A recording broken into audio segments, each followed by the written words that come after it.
बालग्रहादिभूतानां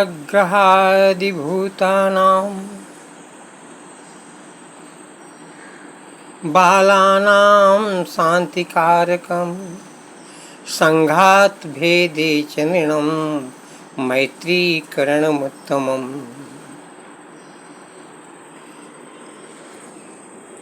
ते सम्मता जनपदेषु धनानि तेषां यशांसि न च सीदति धर्मवर्गः।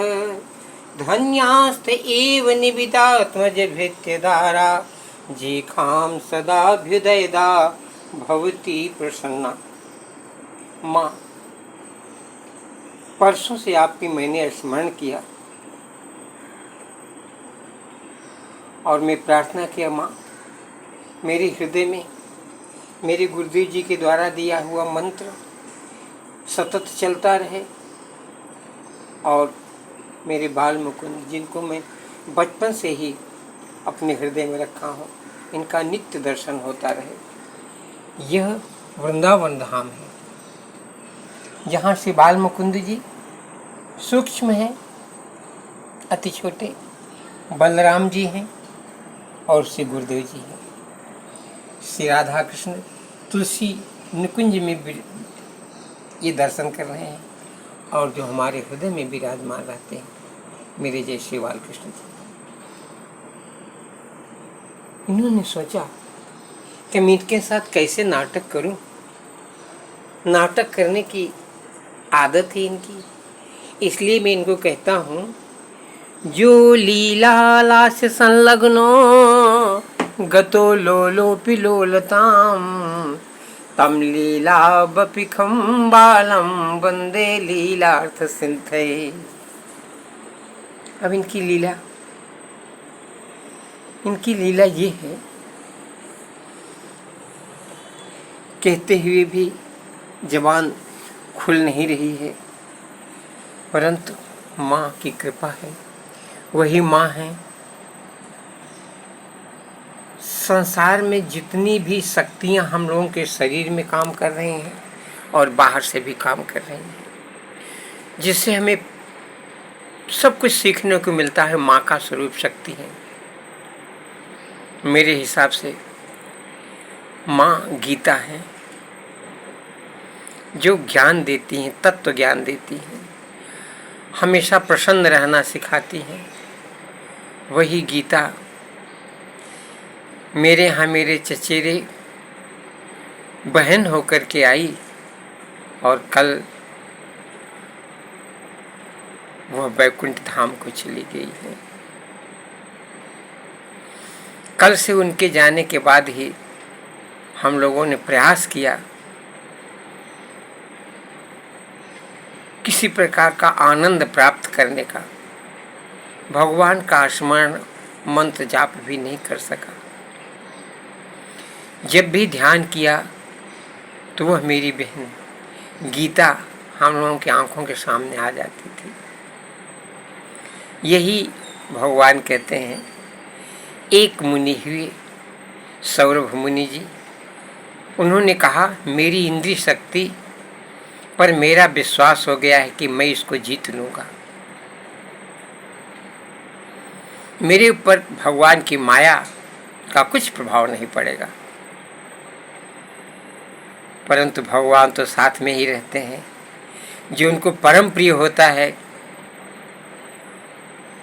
भगवान को कष्ट हो गया, मेरी माया ये कह रहे हैं, भगवान की माया, जो मेरी माया है उसका तुम्हारे ऊपर जब प्रभाव नहीं पड़ेगा तो तुम हमसे बड़े हो गए। इसलिए अगर तुम हमसे बड़े हो जाओगे तो तुम्हारा अस्तित्व समाप्त हो जाएगा।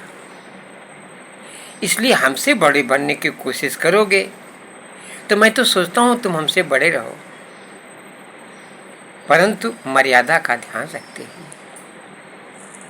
ये नहीं कह सकते कि भगवान की माया का प्रभाव मेरे ऊपर नहीं पड़ेगा। विश्वहरि मुनि जी को माया बहुत विख्यात महंत थे, सिद्ध पुरुष थे। जहाँ कहीं भी बैठते भीड़, जो कहते हो जाता, इसलिए बहुत भीड़ लगती थी। तो जल में जा करके तपस्या करना शुरू की, वहीं उनका माया का दर्शन हो गया। वो माया का दर्शन आगे चल कर के बढ़ा। श्रीमद् भागवत महापुराण के 9वें स्कंद की कथा है, जहाँ श्री रामचंद्र जी के सूक्ष्म दर्शन होगा। और कल मैं भी ये सोचता था कि मैं थोड़ा अलग रहूं संसार से, परंतु छोटी सी आज उस बहन को देखे भी हमको बहुत दिन बीत गए, और फिर आगे चल के दर्शन होगा कि ये भी नहीं ख्याल है। परंतु चित्त में ऐसा चढ़ी कि बोल रहा हूँ कुछ भी, लेकिन उसका दर्शन हो रहा है। इसलिए उसके लिए और अपने दोनों जन के लिए श्रीमद् भागवत गीता नाम भी था। उस बहन का नाम गीता था। आज उसके नाम पर मैं यह गीता के 5वें अध्याय का पाठ कर रहा हूँ, जिससे मेरी प्यारी बहन, छोटी बहन थी, उसकी आत्मा को पूर्ण रूप से शांति प्राप्त हो, और उसी के साथ साथ हम लोग भी आनंद हैं। कहते हैं भगवान ये शरीर कब तक साथ देगी? जब कृपा करेंगे तो शरीर छूट जाएगी, परंतु भगवान हमेशा साथ में रहेंगे। वो जो हम लोगों के शरीर से संबंध रखने वाली माया रूपी गीता है, वह आँखों की दर्शन दे करके वाणी से बात कर रही हैं।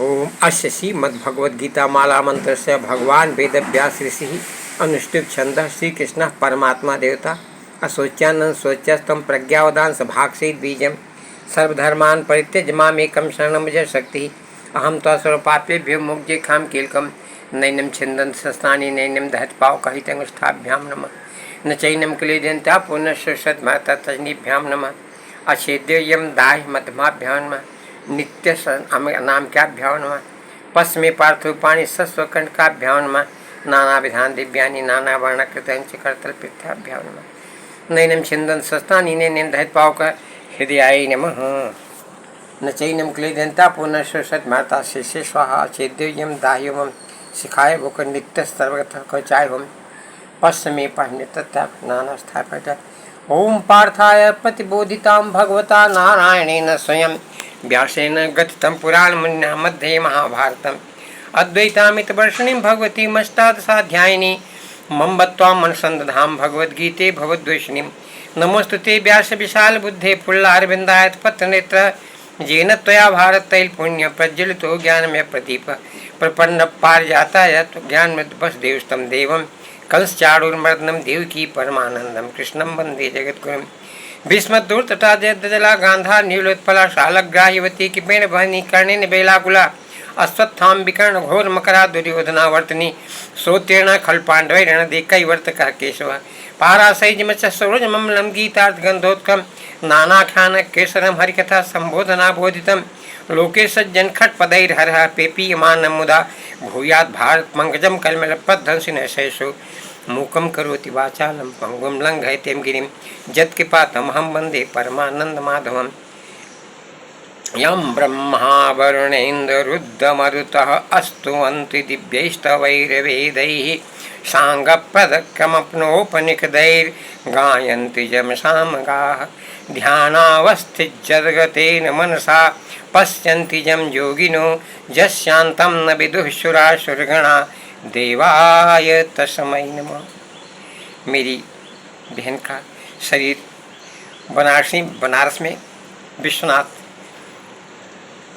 मणिकर्णिका घाट पर शायद उसका विसर्जन हुआ है, तो शिव जी को भी प्रणाम करना हमारे लिए, क्योंकि यह स्थान ही जहाँ है शिव ही हैं, वागर्थ संपृक्तौ वागर्थ प्रतिपत्तये जगतः पितरौ वंदे पार्वती परमेश्वरौ। शिव जी से उस मेरी बहन के लिए प्रार्थना है। आदौ कर्म प्रसंगात् करयति कर सम्माति कुक्षो स्थितं मां विमुत्ता मैत्य मध्ये क्वथयति नेत्रां जाठरो जात वेदाः यद्दैवं तत् दुःखं व्यथयति नेत्रां शक्यते केन वक्तुं क्षन्तव्यो मे पराधः शिव शिव शिव भो श्री महादेव शंभो। बाल्ये दुःखातिरेको मललित्पुहस्तन्यपाने पिपासा नो सक्तश्चेदेभ्यो भव गुरुजन्तो जन्तवो मां तदन्ति नानारोगादि दोषः दुदन पूर्वशः शंकरं न स्मरामि क्षन्तस्वे मे पराधः शिव शिव भो श्री महादेव शंभो। उसकी तरफ से प्रार्थना है, उसकी आत्मा ही है जो इस समय आनंद है, आनंद के धाम में विराजमान हो चुकी है। उसका स्मरण करने से हम लोगों का भी कल्याण हो रहा है और उसकी सेवा भी नहीं कर सके, दर्शन भी नहीं सका और साक्षात शिव कल्याण करने वाली अपने धाम पर विराजमान है। उसको ये श्रीमद् भागवत गीता का पंचम अध्याय श्रवण करा रहे हैं। अथ पंचमो अध्यायः अर्जुनवाच संन्यासं कर्मणां कृष्णं पुनर्योग च संससि जच्छेय एतयोरोकं तन्मे भूयिष्ठ निश्चितम्। श्री भगवान च संन्यासः कर्मयोगस्य निश्चयस्करावुः तयोस्तु सर्वकन्यासात् कर्मयोग विशेष्यते ज्ञेयः स नित्य संन्यासी जो निर्दिष्ट कांक्षति निर्द्वन्द्वो हि महाबाहो सुखं बन्धात् प्रमुच्यते। सांख्ययोगो पृथक् बाला प्रवदन्ति न पंडितः एकमप्यस्ति स सम्यग् वयोर्बन्धते फलम् यत्सांख्ये प्राप्ते अस्थानं तद्योगैरपि गम्यतम् एकं सांख्यं च योगं च जपस्यत् पश्यति। योगयुक्तो विशुद्धात्मा विजितात्मा चेत्म्य सर्वभूतात्मा कुर्वन्नपि न लिप्यते नैव किंचित् करोमोति जत्तो मन्ये तत् पश्यन् शृण्वन् स्पृशन् जिघ्रन् गच्छन् स्वपन् श्वसन् प्रलपन् सृजन् गणन् इन्द्रियार्थेषु वर्तन्ते ध्यानं ब्रह्मण्यध्याय कर्माणि संगं त्यक्ता करोतु यः लिप्यते न स पापेन पद्मपत्रमिवाम्भसः कायेन मनसा बुद्ध्या केवलैरेन्द्रियैरपि योगिनः कर्म कुर्वन्ति संगम त्यक्ताप्सुते युक्तः कर्मफलं त्यक्त्वा शान्तिमाप्नुयात् अयुक्तः कामकारेण फले सक्तो निबध्यते। सर्वकर्माणि मनसा संन्यस्य शास्त्रे सुखं वशी नवद्वारे पुरे देहि नैव कुर्वन्न कार्यं न कर्तृत्वं न कर्माणि लोकस्य सृजति प्रभु न कर्म फलसंयोगं स्वभावस्तु प्रवर्तते न दत्ते कश्चित् पापं न चैव सुकृतं बभू अज्ञाने नावितं ज्ञानं तेन मुह्यन्ति जन्तवः ज्ञानेन तद्ज्ञानं येषां नाशयत्मात्मनः तेषामदित्वज्ञानं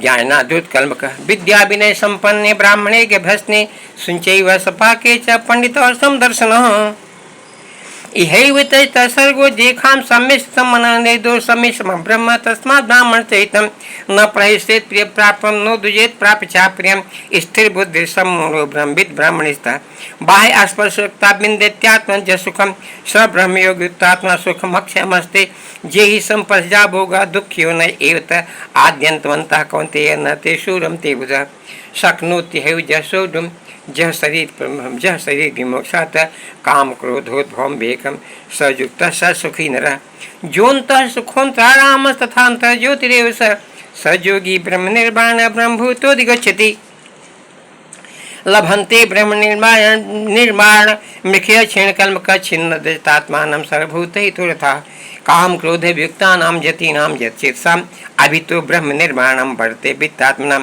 अस्पर्शान् कृत्वा बहिर्बह्याश्चक्षुश्चैवान्तरो भुवो प्राणापानो समकृत्वा नासाभ्यान्तरचारिणौ जितेन्द्रियमनोर्बुद्धिर्मुनिर्मोक्षपरः जितेन्द्रियमनोर्बुद्धिर्मुनिर्मोक्षपरायण विगतेक्षभ्रक्रोधो जः सदा मुक्त एव स जितेन्द्रिय मनोबुद्धिर्मुनिर्मोक्षपरायणः विगतेक्षा भय क्रोध ज सदा मुक्त एव स भोक्तारं यज्ञतपसां सर्वलोकमहेश्वरं सुहृदं सर्वभूतानां ज्ञात्वा मां शान्तिमिच्छति। शांति शांति शांति। ओम तत्सत्। श्रीमद्भगवद्गीतासु उपनिषत्सु ब्रह्म विद्यायां शास्त्रे श्री कृष्ण संवादे कर्म संन्यास योग नाम पंचमो अध्याय। बड़े विषाद और आनंद के साथ ही कहना पड़ता है। हम लोगों के बहन रही कुल खानदान की परंपरा के हिसाब से इस समय भगवान हमको ज्ञान दे चुके हैं, तो प्रसन्नतापूर्वक अपने धाम में गई है। जह गत्वा न, जो जहाँ जा कर के वापस नहीं आता, वो मेरी बहन उस स्थान पर पहुँच गई है। इसलिए उसका स्मरण करके हम गीता का पाठ किए। विषाद शरीर में भरा ही रहा, इसलिए शब्दों का भी ठीक से उच्चारण नहीं हो सकता था। स्मरण शक्ति भी ठीक से काम नहीं कर रही थी, परंतु उसकी कृपा बनी रहेगी हम लोगों के ऊपर। वह वैकुंठ धाम में पहुंच चुकी है। अब उसके लिए किसी प्रकार का विषाद करने की आवश्यकता तो नहीं है, परंतु उसके जीवन का मिलन जो भी हम लोगों ने क्रिया उनके साथ किया, आनंद लिया, भाई बहन का प्यार लिया, उन सब के स्मरण तो होता रहेगा, लेकिन वह बालकृष्ण भगवान के रूप में होगा। वही बालकृष्ण जो नित्य निरंतर दिखते नहीं परंतु चित्त में समाये रहते हैं। श्री बालकृष्ण को मेरा सतत प्रणाम। जय श्री बालकृष्ण। श्री कृष्ण शरणम मम।